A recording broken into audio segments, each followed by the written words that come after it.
structure. A structure that has like a residential component, say on the second floor and a business on the first floor, so the same building has two uses. Okay, but some of the documents we're talking about mixed use, a house, a business, as a mixed use area, which makes sense too, but that's not what I was envisioning for like, an area we'll designate as a mixed use area. So right now in your special permits, you allow mixed uses on the property, like we have several places. I think Tractors to Terminals would be an example. They have a house and they Yeah. also had a special permitted business on the same property. So that's a mixed use on the Okay. property. But a mixed use zone would be a part of town that you draw a boundary around. And then you allow businesses and houses in the same zone. You can't allow them on the same property and you can allow them in the same zone. So right now, community district is mixed use because you have businesses and houses all over the place in the same zone. But in some towns, like if you go to Putnam, for instance, they have zones where they only allow businesses. And if there were any houses in that zone right now, they're non-conforming because maybe they predated the adoption of that zoning. So a new house to go into that zone probably wouldn't be allowed, because if it only allows businesses, then you can't build a new house. But if Woodstock isn't like Putnam, I'm suggesting that you have mixed use because you already have a lot of houses and businesses throughout the town. And I think making a business only zone probably wouldn't be the best idea. You don't have the kind of traffic and the population density, I think, to support that.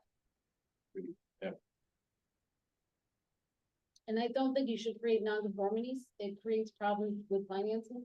And if you create a nonconformity, the property that's nonconforming may have use issues in the future.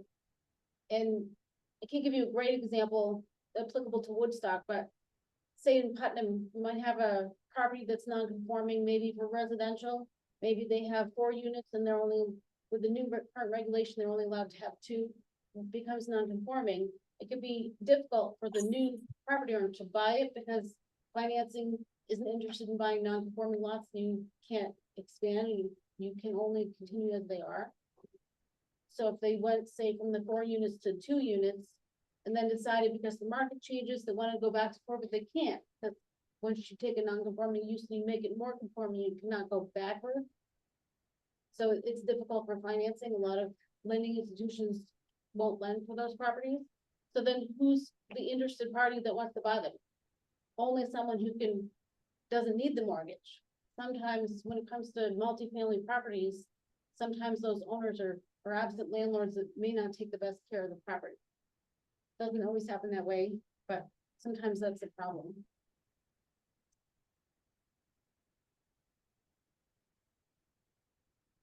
The next one is consider new approaches to land use regulation where they may work, meaning they may not work everywhere. To allow for new opportunities within the community. One such option might be form-based codes in limited areas of town, such as downtown.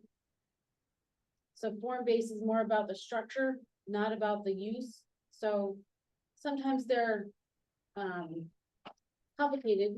I haven't always heard the best reviews about performance-based zoning, but on the other hand, instead of saying your use has to be following certain standards, you just talk about where the structure is. Say the structure has to be no more than 3 stories tall, has to be 50 feet from the boundary line. But then you have a lot more leeway in what can go in there. And we have a lot of businesses that may be different. Maybe it's retail or maybe it's a doctor's office or something, but they still have coming and going of customers, and the customers park in the parking lot. And once they go into the building, what difference does it make on the outside of the building? What they're doing on the inside of the building? I mean, if you're running a restaurant, you have a lot of waste produced. So you have to look at waste, how you dispose of your waste, and you have to have, proper kitchen, all that sort of stuff. But if the outside of the building, it's already built and you have your parking lot and you have a business on the inside of the building and then that changes, does it really affect what's going on in the outside? Sometimes it might, but it doesn't always. Well, it might be the number of dumpsters that are. Yeah, sometimes. sometimes we have a lot of discussions with youth. Say, Burns Plaza, they have, that's what looks like an old motel, and there's all these little units. And sometimes the business will come in, there used to be a chiropractor, there was a awards business, there's a gym and hair salon, those things. If any one of them was replaced by any of the other uses, is there anything gonna change on the outside? I used to go to the chiropractor that was there. And when she left and another business went in, I don't know that they really had a difference in use of the parking lot. Because how many people are gonna flood in to buy awards? I think it was the awards business that replaced the chiropractor. So on the outside, I don't think a whole lot is changing. You So- might have a high volume business that would go in and that would make a difference, because maybe, a retail store that sells something that's ordered more frequently, like a liquor store might be different than, I don't know, the awards business, because maybe there's not as many people going in frequently to buy awards. So that would need a change of use type permit. Is that what you were leading up to? Making I'm it just easier thinking, we for- have these discussions of business turnover a lot, Yeah, and I think that maybe it's unnecessary to have that length of discussion when not a whole lot is changing. Okay. That's the performance part of it, where the use of the property on the outside is very little difference. You have parking, they have a dumpster, there's a building. And one day there's a retail store, but the retail store has shelves with stuff on them. They leave, and then doctor's office goes in. Obviously, the health department gets involved, and there's other licenses involved, that sort of thing. But on the inside, they exchange the shelves for, maybe it's a therapy office, and they have a desk and a table, and they sit on a couch and they talk to someone. On the outside, nothing has changed. It seems like the review of turnover of businesses could be done a lot easier. Mine.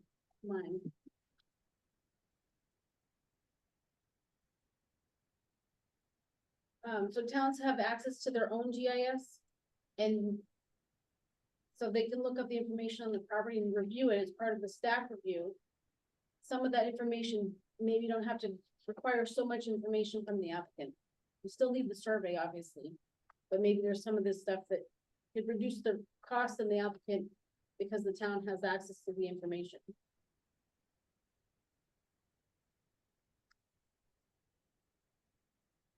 And then there's, We were discussing that changing, not changing, considering earlier in discussions for the POCD, for the new POCD, that,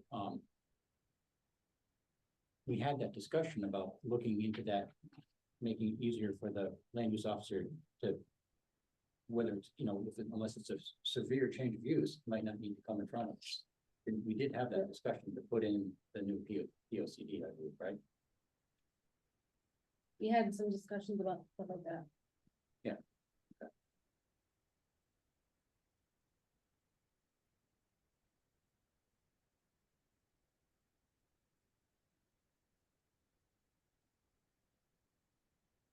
And then there's a section of the recommendations about accessibility of regulations. The regulations that are clear and easy to follow. Sometimes there's regulations that we might spend a lot of time on them and we think we know what they say, and then someone will come in later on and they'll show us that it's confusing, but sometimes it's not that easy. My colleague Jim Larkin is the planner for Eastford and for it's Sterling. They have a regulation where they're talk about dwellings, multifamily, and they say it's a dwelling within a dwelling. Like, is it a nesting doll or is it a pregnant kangaroo building? Like, what is a dwelling inside a dwelling? Should be dwellings are within a building or a structure. You can't define something as being something within itself. So that's the kind of thing where regulations like that can be very confusing and it doesn't help anyone. We actually used to have something like that where it said no more than one and no more than two. And I found the text amendment, and I don't know what year it was, but many, many years ago, they amended the regulation, it was in the minutes, And then whoever made the change to the actual paper document that everyone looked at after that and within the town clerk's office made a mistake when they made a typo. And that's where he came up with the no more than one and no more than two in the same building. Cause how can you be no more than one and no more than two at the same time?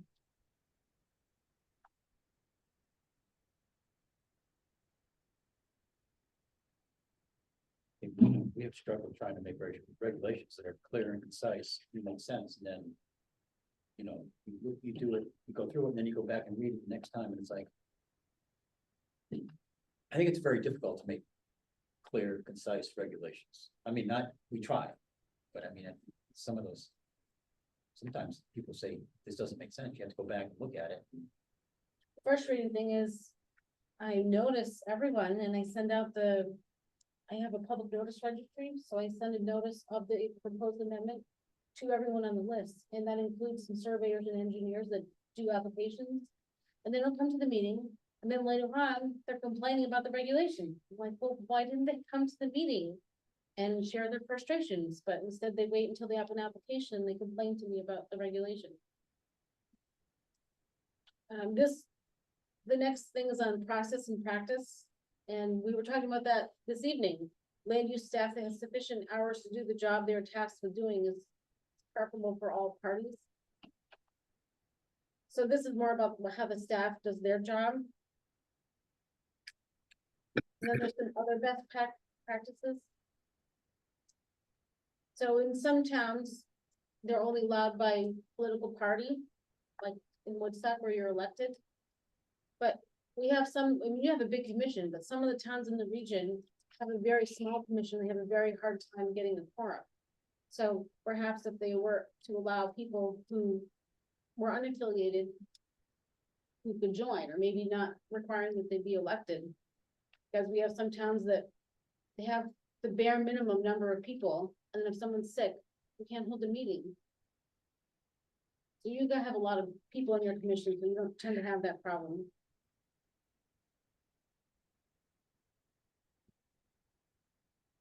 And I've heard for years about the transfer of development rights. Haven't yet seen a concept of how it would work in Connecticut, but it could be a great opportunity. We could figure that out. What do you mean transfer to vote? Well, you take the picture, every property is having a right. They're like layered like a cake. Yeah. So you have mineral rights and you have rights to the land to develop it, say to build a house, whatever your zoning allows for that property. You technically have the rights to the minerals that are there. You could, get all your approvals to mine it, to dig out what's there. You have air rights, meaning, I'm not that familiar with them. I think they are more in big cities, but you have the right to go up and someone else can't put something over your property. The person next to you doesn't have the right to take your minerals. They don't have the right to build on your land. So when you sell your development rights, like farmers, they still own the land, but they're selling the development rights to the state. So then you no longer, despite what the regulations say in your town, you no longer can develop that I property. understand it, and what, So the transfer, say you have your property has so many lots you're allowed to do, instead of developing all those lots, you would take the concept of how many lots you could build here and kind of like selling your development rights where you protect this lot, but you transfer, say you could build 20 lots here, you take the 20 lots and add them to another property without changing the zone. That lot would now be allowed to build 20 more lots than they could before. It's obviously wouldn't work with our current regulations, and you have to have a zone that can receive it. We don't have that. We used to have something like that in the regulations, but you can't do it if you don't have a place that can accept the extra density. In Connecticut, I think it would make a lot more sense if it was done regionally, because Woodstock, you have undeveloped land, you really function as a watershed for more developed areas outside of Woodstock. You have farmland. So why would you want to receive extra density when you are this watershed and farmland isn't farmland anymore when you pave it over and you put a Walmart on it? But in Putnam, they have the infrastructure, they have the sewers and the public water. If they Cause they could support the extra density, so maybe if you could do a transfer of development rights, or you protect the land here that could be useful for watershed and habitat and wildlife and farming, but you allow the density in Putnam where they could use it.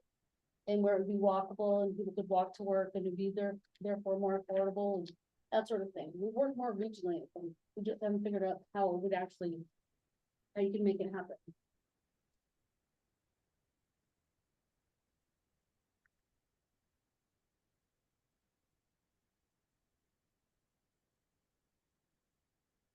So, do you have any other questions? I actually include the questions that I asked in the survey and all the answers, so. You can review that at another time if you like, or we can flip through it now. What kind of response, if any, did you get from the people who participated in it when you finished the report, and put it all together? I did a presentation and I invited, I think, maybe 5 people who were online, came to the presentation. I think they were interested that we did a survey. Okay, I'm not sure, how they'll take it back to their. right. I'm hoping to share the actual document with all the towns.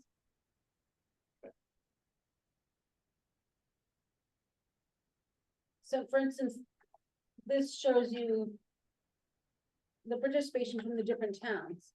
So I had staff and the surveyors and engineers that work in those towns. That's why some towns like Plainfield shows 10. It doesn't mean they all work in Plainfield. I mean, some of the surveyors and engineers do work in that town.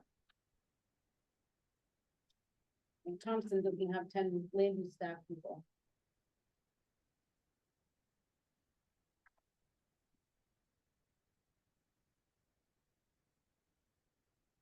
Woodstock's mentioned a few times in the comments, so if you want to take a look at that.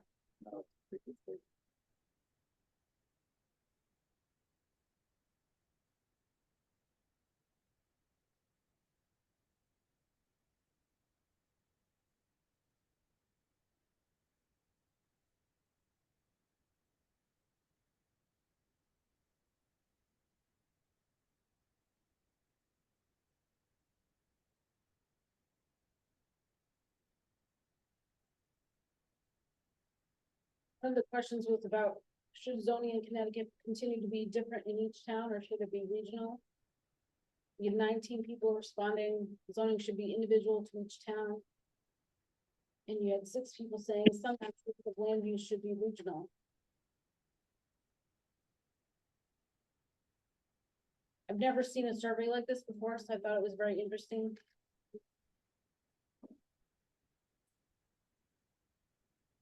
But then this one is different. Right. The exact opposite of the question before. I know, that's So so that frustrating. because it doesn't make any sense. It is frustrating when you do a survey and people aren't consistent.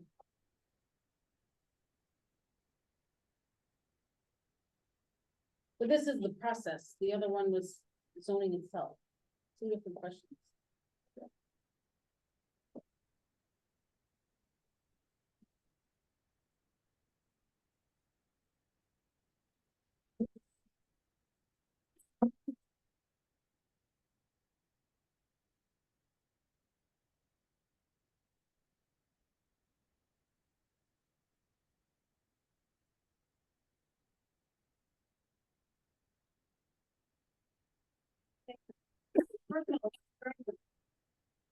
The Kia, at least behind the Brooklyn blue boxes.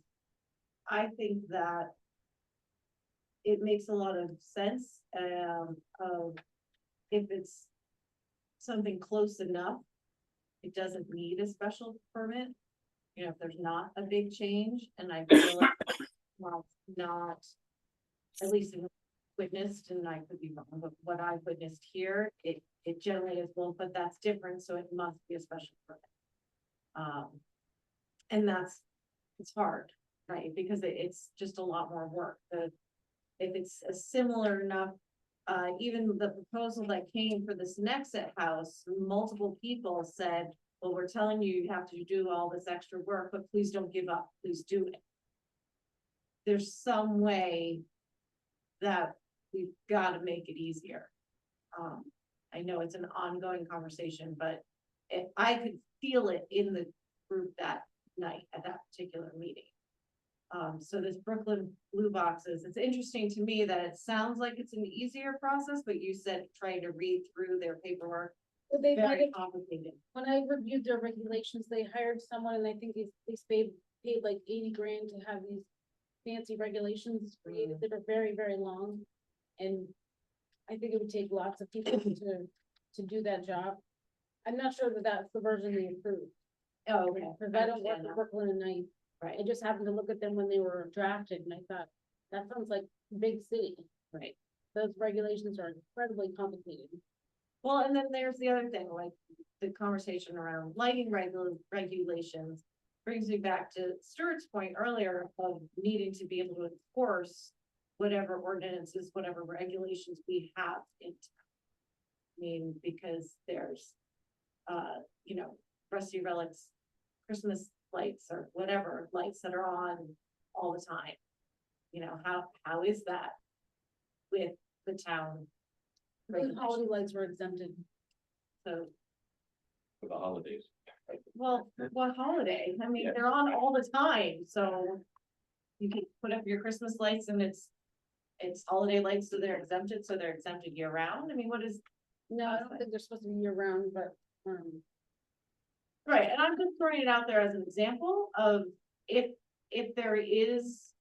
that's a violation, how does it, how does it get enforced? Yeah. I mean, it's just. I don't have- it's enforcement. because they only have so much time, but it is their Right. job to follow up. And sometimes you have to be willing to have people not be that nice to you. Right, The zoning officer, and some people have a hard time with that. so it's interesting that just these details are all interconnected. And again, it's just seeing some of it up there in this survey too. So. But we do have, properties where people haven't been required to do a special permit. They're mostly for properties that are grandfathered. And so if they've been in similar enough use, they do a non-residential zoning permit. So not everything has been required to do a special permit. But on a property that hasn't been a use similar to that before. Or if it went from, can't give you all the examples, but if it went to something much more intense. But I'm suggesting that perhaps if it's raw land going from, farmland or woods or something to new construction for a business, it makes sense to do a special permit. You have to review everything. Yes, But if it's already developed, so it's kind of like a gray field, which means it's already developed, it's not contaminated. Brownfield is when it's developed, but contaminated. Gray field is when it's developed and hopefully not contaminated. You can reuse the property, but if not a lot of exterior construction being done, and providing there's no drainage problem or some other thing that has to be looked at, it should be far less you need to require. exactly. I completely agree. So, like I said, And that's going in our P O C D is to look at that. that's great. We've discussed that at length. So, I mean, the different tactics, we take, and that's a major complaint, we've heard it. We're gonna put it in there. So, I mean, that's on our list of many things that we have. But yes, we talked about it before, and we're gonna say in many of our discussions. So I don't know if there's anything else you want to talk about with this document tonight, but you can talk about it. And then if you have more questions and you want to bring it up again at a future meeting, you can do that.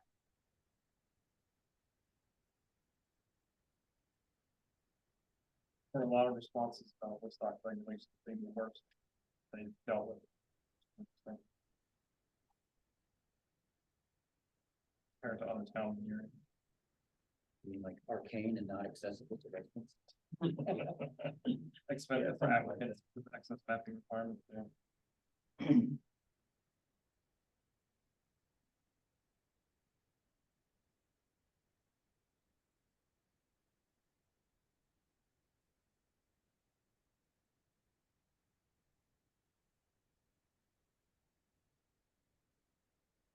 Are we done with this? Anybody else have any comment? John, you have anything? No, I'm all set. Thanks.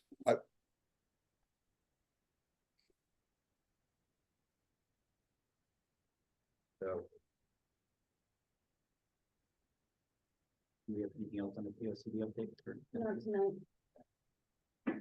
Going back to what Joe outlined about infrastructure, just a thought that you guys might want to consider. Several commissions over the past couple of years have discussed like a facilities or the need for a facilities committee to like assess all of the town infrastructure and do a plan for upkeep, like town properties, buildings, road, you know what I mean? Like we don't have an actual facilities committee in town, and I know that the Board of Finance discussed it.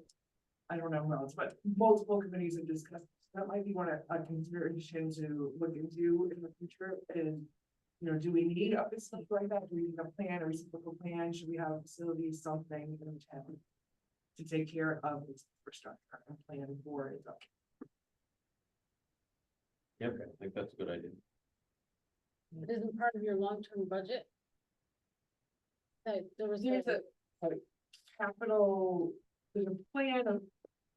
The way I think I get in a budget is there's a list of things that they would like to do, but there's no real research or like priority to it, or they're saying like to have a committee that actually, you know, takes that wish list and kind of works with it instead of just letting it sit there and prioritizes and plans ahead.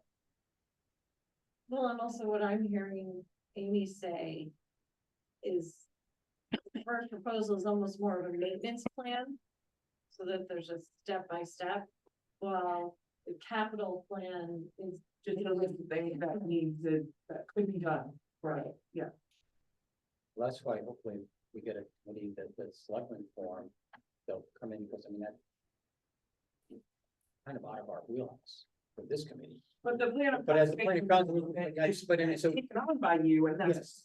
Well, yeah, it's signed. so that's why, I think that's why we need a committee, because it's more than just planning and zoning, as this room looks at it from planning and zoning perspective, because that's for perspective. But this is something that should be in Should be it, in. and since it's being written by planning and zoning, it has to be, you know, brought to you guys or brought up, which is. No, This be a committee that makes those plans. Files information from the individual groups like fire department. You know, having them supply a long-term plan. Having the school supply a long-term plan. Oh, the facilities committee that they discussed? It would probably be a group of people that would work with the groups. They wouldn't make it, they would work with the groups and kind of just outline it, I would think. I don't think they would make the plans. for Right, it, but but they just yeah, wanna that's a oversee. little confusing to me to have somebody that's that can, you know, tell you what you ought to have for a fire Yeah. department, what you ought to have for the school. Yeah, And so how you're gonna maintain, you know, the private school and the public school. it was and- more about that discussion particularly that I brought up. It was more about like, because right now our elementary school is doing a feasibility study because things have been let go. So it was about just looking at all of the town-owned properties and having a committee that actually, you know, focuses on them on a regular basis, so they don't get Schools that. ought to have. And not say, hey, guess what? Correct. This year we already replaced. But that's the point. But There that should have isn't been one. known 10 years ago. There isn't that in this town currently. That's the point. Groups that don't have, that we should have. Besides the facilities. Yeah, I mean, we have a lot of boards and commissions. Is there another one we're missing? They just created the Commission on Aging recently in the last, couple of years. But is there some other group that we don't have, we should? I don't think there's another group, but I think that there's, It sounds like the facilities committee would be a really good idea, and then they don't have to invent all the wheels. They could go out to the different things and make them give, and then they would put it all together and figure out a strategy or a schedule and how to get things done. And have paid for it. the only other thing we discussed in economic development was. Like you're a land use planner, but they're like more of a town planner, like activities I'm kind a of. town planner. Well, but you're a town planner and like land use related, like That's what. someone Yeah, I know. upstairs who forward, like, plans ahead more than just land use, like, I don't know. Planning, general planning ahead. Okay.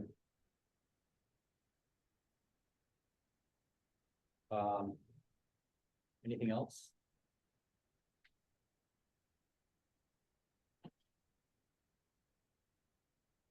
Okay, go forward. Did we have any, I didn't see any home occupations, Dan's not here. I didn't hear about any. This is a plain meeting anyway.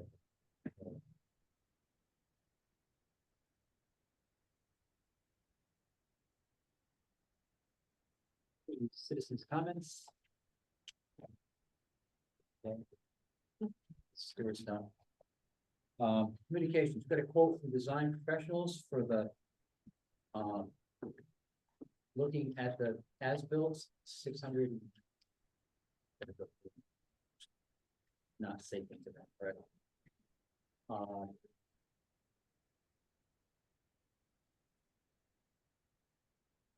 It's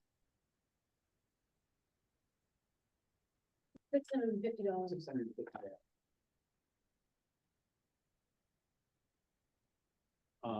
And did say, send an email, I don't know if it's in here or not, that we, did look at the, Mylars, and basically the as-bills were close. They met. I mean, a few variations with like an inch on a size of a pipe or something, but you seem to be pretty happy that everything was there. I don't know. From all information we got is that we need to have design professionals and charge them $650, charge the applicant $650 out of their, I don't think it would be fair at all to charge the applicant. no. And it's not even necessarily part that the bond is on erosion and sediment, it was because the grass hadn't come in. And if we weren't set, I mean, we're kind of past that. I think it would be, Didn't Dan say it was already grown in? it was already grown in, the grass, I mean, go by there a lot, it's, looks good, Bond cover- everything the bond covers is done. So that's, I don't know if it's in front of us, is it open in front of us right now, that bond, can we do that? Do we have to wait until our next regular meeting to approve that? This is a special meeting. Well, I think even though, I don't. It's on the The agenda. agenda should be written with a little more detail, but that's kind of a follow-up from that issue on the bond. Yeah, so If you could, I don't think. this isn't a special meeting, you have meetings and, oh, it is a Well, special it is meeting. a special meeting. It is a special meeting, but I would think this is a follow-up. Yeah. They didn't write it on the It's agenda on- that it's on way, the but it really is a follow-up to that issue on the bond. I think if the group made a decision to. With what's presented and the quote, I think that you could change your mind under this topic. Yes, and since I think I was initiating some of this mostly to ensure that we had an as-built drawing compared to the approved drawing, which was not done before. But I'm perfectly happy with Dan's review of the approved drawing compared to the as-built and his comment showing some minor differences. As long as that gets part of the record that there was a review of the approved plan versus the as-built. So that comes on the record or in my or in the applicant's folder. You can't Did- write it on my law. Okay, so we don't write it on the But file. we have it in the We minutes. have it in the record. We have Dan's letter that's on Fine. the records. Yep. The records eventually just get thrown away, so. A lot of, Records get, the file folders get thrown out. they're supposed to be here, I think, for a minimum of 10 years, but Minutes from the meetings. No, I mean, the application file itself. Yeah, Your we can put it, we minutes can put it in the minutes. Right. In the minutes, You just go in the land, on the town clerk's law and because I think from the commission's point of view, it's incumbent on us to make sure that what's built is similar to what's approved, and for this, I'm satisfied we have a record that at least it was reviewed. So I wouldn't offer to have design professionals do any further work. No funding needed out of the box. Is, I don't think is you this need a to quote that from anyway. them, or was this a bill because we did have them? This is a quote, if we had design professionals review the as-built to the, Mylar. I don't think you could access the bond to pay for this because this is not to do with erosion sediment control. So I think, so where we're at is so we don't need to, we just ask them for a quote. Yes. We don't go any further, we can just forget about that $650. Yeah, it wasn't billed, it was just a Okay. quote. And the part of the problem with this whole process is that we went through several land use Dan's predecessors, so it wasn't Dan's project from the start, so he jumped in the middle. And I think that he's done a great job, trying to follow up and do what he has. And I think from a commission point of view, it's part of the question we as commissioners may need to keep in mind when something gets close to being approved in bond, at least to make Yes. sure if there are as-built plans required, that they're compared to the. Yes, I mean, I thought maybe it's a good point, and something we can look at earlier in the future. Yeah, it's obvious from this too that the basin that was actually installed does not have the capacity that it was supposed to have. Which one are you looking at? Which one are you looking at? I'm looking at the first thing, the top of the Top basin, basin yeah. and the bottom of the basin. First of all, the top of the basin is 1 foot too low. I'm assuming that that's the top of the fill. And the bottom of the basin has been raised up a half. From 183 to 183.5. So anyway, this should have been caught before it was approved. That's all I'm saying. What's done is done. Not saying that they should go back out there and put another foot of fill on top of the basin, but this all could have been checked before. Joe, do you think the units a measure of feet or inches? I mean, Those are 100 only feet, feet. it seems pretty, They haven't assumed elevation, obviously, because that's out there is about elevation 600. oh, all right. But all I'm saying Yeah, is that, yeah. and the same way with the outlet. A 12-inch pipe carries a hell of a lot more water than 2 6-inch pipes. So they're discharging more water to the creek than what was originally planned. So there's some major screw ups here. I mean, I agree, I don't think we should have the applicant make another $600 payment. Well, the But payment presumably. Somebody is on dropped the bill. ball on not checking. Okay. If I can make a recommendation on any future new construction like this, you should have a condition where you require the engineer, the town's engineer, do an inspection prior to any issuance of a CO. The zoning officer inspects the building and the parking lot, that sort of thing, to see they're in the right place. The zoning officer is not an engineer, they're not gonna go out and make sure it's the right elevation, the right contours and that kind of stuff, but that's when you, the engineer and the applicant would have to pay for the town consultant engineer to do the inspection before the CO. So I was not your CEO then, so I don't know if that happened or didn't happen, but that's what that should have happened. Good, well, that's part of the process that we need to ensure is being followed. But just out of curiosity, is some of this work done after the building is available for use and they could have a CO for the building to put their stock in it? because some of this is all external drainage, grading stuff. Just, We get temporary CO. some of Temporary this is CO. For that, for that, okay, but that, if it's not a final CO, you could still have an engineer do an inspection at that point. Okay. And then they would hopefully catch if there was a mistake like this.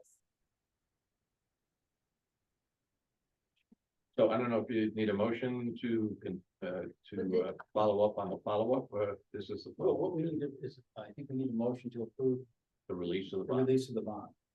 I'll move that we release the full amount of the bond for the erosion and sediment control plan. All second.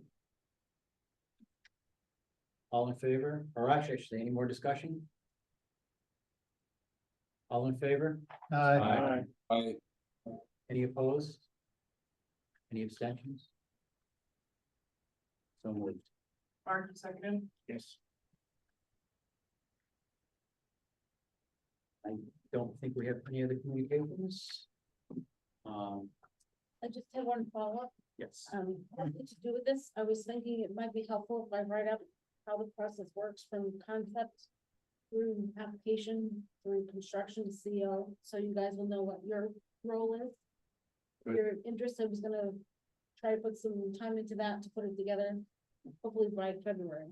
I know we have a meeting next week, and then we, because it's the way the month's running, we have like 3 weeks before our next meeting, so I think it's. Yeah. Yeah. Great. Okay, I think, that brings us to item 10, Move to adjourn. second, Second. all in favor, Aye. any opposed?